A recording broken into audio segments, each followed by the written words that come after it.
বিদেশে অর্থ পাচার করার কারণে বিদেশে শিক্ষা আদালতে তার বিরুদ্ধে মামলা হয়ে সেখানে 7 বছরের জেল এবং 10 কোটি জরিমানা হয়েছিল। সে কথাও আমরা জনতার কাছে তুলে ধরব।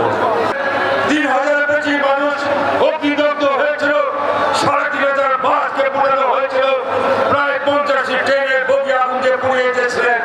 রাষ্ট্রীয় সম্পত্তি ধ্বংস করে এই বাংলাদেশকে একটা সন্ত্রাসের অরাজকতা সৃষ্টি করেছিলেন। সে কথা দেশবাসী ভয় নাই। তাদের লক্ষ্য আমাদের দেশে বিদেশি বন্ধুরা এসেছেন, ইউরোপিয়ান ইউনিয়নের নেতৃবৃন্দ এসেছেন, আমাদের মার্কিন যুক্তরাষ্ট্র থেকে তাদের নেতৃবৃন্দ এসেছেন।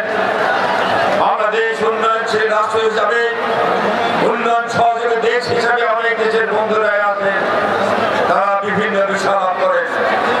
আজকে তাদের উপস্থিতিতে বিএনপি একটা শোডাউন করতে চায়, কারণ এই বিএনপি রাষ্ট্র ক্ষমতায় থাকতে তারা অতীত অপকর্মের কারণে জনবিচ্ছিন্ন হয়ে গণবিচ্ছিন্ন হয়ে গেছে।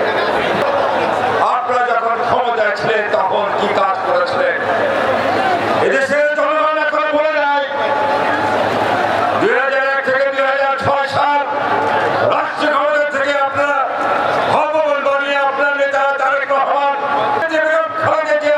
রাষ্ট্র ক্ষমতায় থাকতে কিভাবে দুর্নীতি করে এই মানুষকে দুর্নীতিতে বারবার বিশ্বের এক নম্বর দুর্নীতিবাজ রাষ্ট্র হিসেবে প্রতিষ্ঠা করেছিলেন, সেটাও আমরা স্মরণ করে দেব।